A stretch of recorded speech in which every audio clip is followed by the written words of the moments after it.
Hello and welcome to the class. आज हम लोग वोकैबुलरी में 5 नए शब्द देखेंगे। इन शब्दों को आप रफ कॉपी में लिखकर इसका मतलब मुझे भेजेंगे और साथ में ही ये ध्यान रखिए कि आगे चल के मैं एक क्लास में अभी तक जितने भी शब्द लिखवाए हैं उसका रिवीजन आपको करवाऊंगी और फिर टेस्ट लूँगी उसका, ठीक है। तो जब भी आप इसका मतलब लिखकर भेजते हैं थोड़ा सा समय लगाकर इसको याद करने की भी कोशिश किया करिए। तो आज का पहला वर्ड लिखिए SIEVE, सीव। दूसरा वर्ड है BASKET, बास्केट। तीसरा शब्द है SPOON, स्पून। मैं आगे बढ़ा रही हूँ। हमारा चौथा वर्ड है FORK, फोक। और पांचवा वर्ड है KNIFE, नाइफ। यहाँ पे लिखा तो है के, लेकिन इस के को हम लोग बोलेंगे नहीं, तो ये साइलेंट है यहाँ पर। इसको हम लोग नाइफ पढ़ेंगे, ठीक है। तो अब हम लोग ये आप लोग करके मुझे भेज दीजिएगा। अब हम लोग आगे चल के अपना नया नियम देखते हैं इंग्लिश में ट्रांसलेशन का। आज हम अपना एक नया नियम सीखेंगे, रूल 10। इसमें हम देखेंगे जिन वाक्यों के अंत में, मतलब सबसे आखिर में चुका है, चुकी है, चुके हैं आता है, या फिर या है, ये है, या फिर आ है, ई है, ए है। ये उन वाक्यों के लिए इस्तेमाल होता है ये नियम जो अभी अभी काम ख़त्म हुआ है, ठीक है। जैसे कि खाना बन चुका है, ट्रेन चली गई है। इन सारे वाक्यों के लिए जो अभी अभी ख़त्म हुए हैं काम, उनके लिए हम लोग ये वाला नियम लगाते हैं, ठीक है। इस नियम में भी 2 भाग हैं। आज हम पहला भाग पढ़ेंगे और दूसरा भाग हम कल की क्लास में पढ़ेंगे। तो यहाँ पर हम देखेंगे कि अगर चुका है, चुकी है, चुके हैं, या फिर या है, ये है, इन सब में से कुछ भी आ रहा है, तो हम जो हमारे सब्जेक्ट्स हैं यानी कि कर्ता है, ही, शी, इट, नेम, सिंगुलर, इन सब के साथ हम क्या लगाएंगे? HAS, हैज़ लगाएंगे, ठीक है। और जो वर्ब है उसमें तीसरी फॉर्म लगाएंगे। हमने अभी तक देखा कि जो वर्ब है यानी कि जो काम हो रहा है उसको इंग्लिश में हम लोग 3 तरीके से लिख सकते हैं। तो जो तीसरा तरीका है यानी कि जो थर्ड फॉर्म है, यहाँ पर हम उसका प्रयोग करेंगे, ठीक। अब इसको हम लोग कुछ एग्जाम्पल से देखेंगे तो हमें ये और क्लियर हो जाएगा। वह आ गया है, यहाँ पर देखिए या है लिखा हुआ है। या है तो हम लोग अपना अभी जो रूल 10 है उसको यहाँ पर लगाएंगे। सबसे पहले हम वह की इंग्लिश लिखेंगे। कोई लड़का है इसीलिए हमने ही लिखा। फिर देखेंगे वर्ब क्या है, आ रहा है, ठीक है। आने के वर्ब के 3 फॉर्म्स होंगे। क्या क्या है वो? पहला है COME, कम।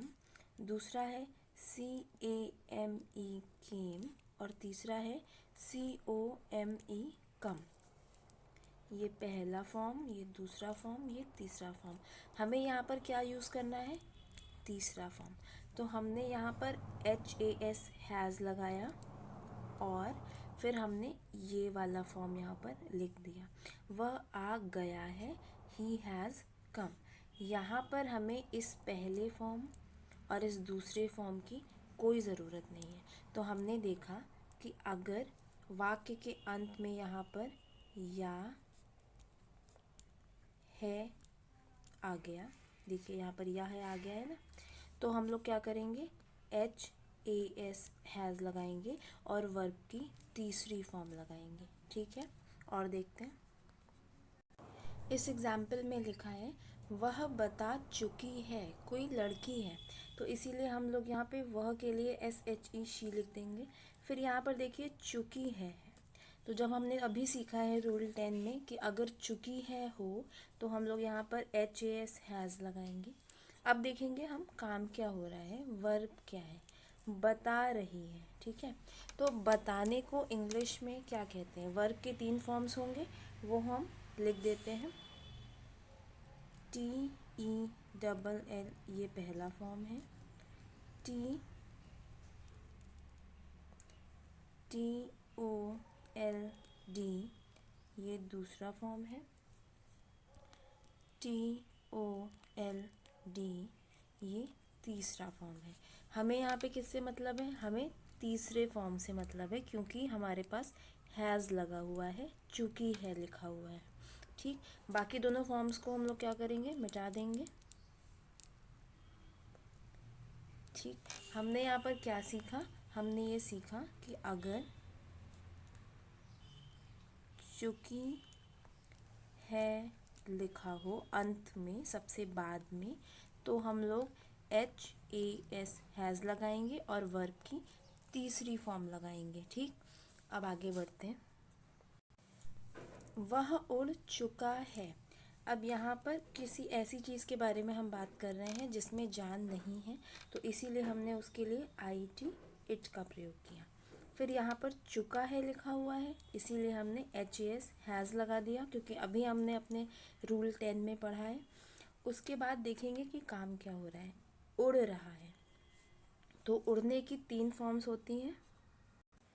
पहली होती है FLY फ्लाई, दूसरी है FLEW फ्लू, और तीसरी है FLOWN फ्लोन। हमें यहाँ पर क्योंकि चुका है लिखा है, हमें किसकी ज़रूरत है? तीसरे फॉर्म की ज़रूरत है। बाकी दोनों को हम लोग मिटा देंगे। तो हमने इस नियम में क्या सीखा? हमने सीखा कि अगर चुका है लिखा हो तो हम लोग क्या करेंगे? हम लोग HAS हैज़ लगाएंगे और वर्ब की तीसरी फॉर्म लिखेंगे। ठीक है, आगे अगला एग्जाम्पल देखते हैं। समीर ने जीत लिया है। समीर नाम है तो हिंदी और इंग्लिश में वही रहेगा, समीर। उसके बाद यहाँ पर या है आ गया, तो इसीलिए हमने यहाँ पर HAS हैज़ लिख दिया है। फिर यहाँ पर काम क्या हो रहा है? क्रिया क्या है? जीत रहा है।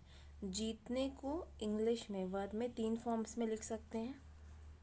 तो 3 फॉर्म्स में, पहली फॉर्म में कहते हैं WIN विन, दूसरी फॉर्म में कहते हैं WON वॉन, और तीसरी फॉर्म में भी कहते हैं WON वॉन।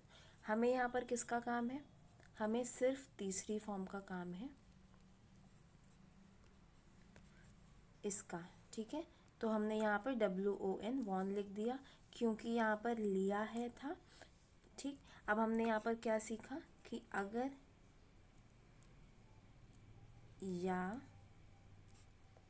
है हो तो हम लोग क्या करेंगे? HAS हैज़ लगाएंगे और वर्ब की तीसरी फॉर्म लिखेंगे। अगला एग्जाम्पल देखते हैं। फूल गिर चुका है, तो फूल को इंग्लिश में कहते हैं फ्लावर। एक फूल की बात हो रही है, ठीक है, बहुत सारे की नहीं, एक वचन है, सिंगुलर है, तो हमने लिखा फ्लावर। फिर क्योंकि यहाँ पर चुका है इसीलिए हमने हैज़ लिखा। अब देखेंगे यहाँ पर काम क्या हो रहा है? गिर रहा है, तो गिरने को कितने तरीके से लिख सकते हैं? पहली फॉर्म में लिखते हैं FALL फॉल, दूसरी फॉर्म में लिखते हैं FELL फेल, और तीसरी फॉर्म में लिखते हैं FALLEN फॉलन। हमें यहाँ पर इसका प्रयोग करना है, ठीक है, फॉलन तीसरी फॉर्म का। बाकी दोनों को क्या करेंगे? मिटा देंगे। तो हमने यहाँ पर क्या नियम देखा कि अगर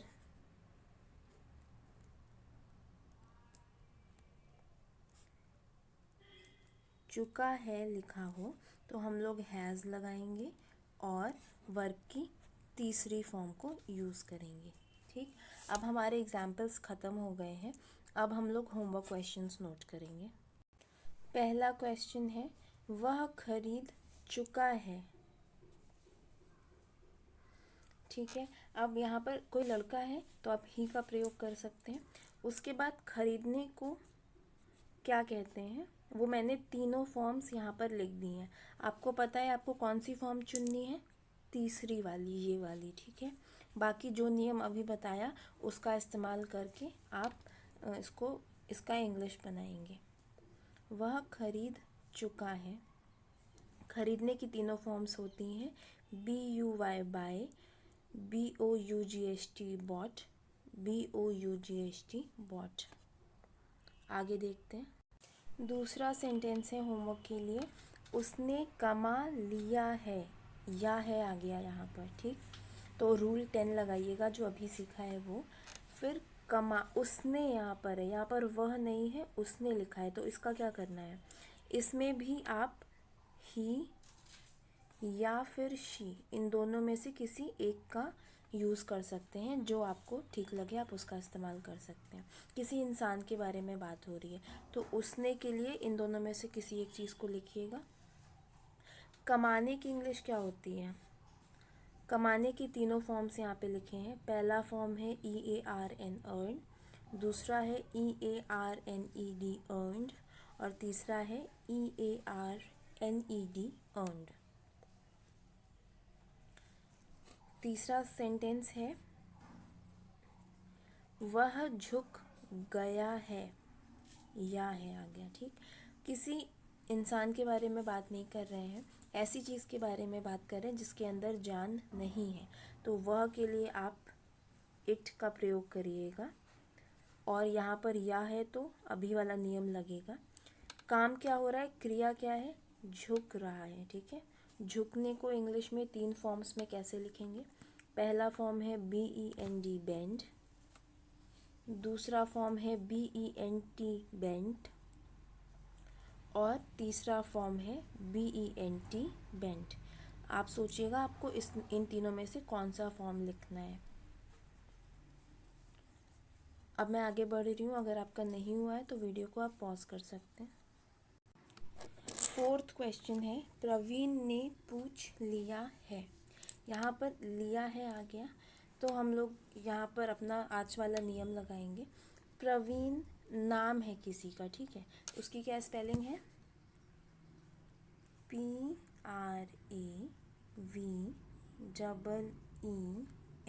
प्रवीण। फिर क्या काम कर रहा है, ये पूछ रहा है।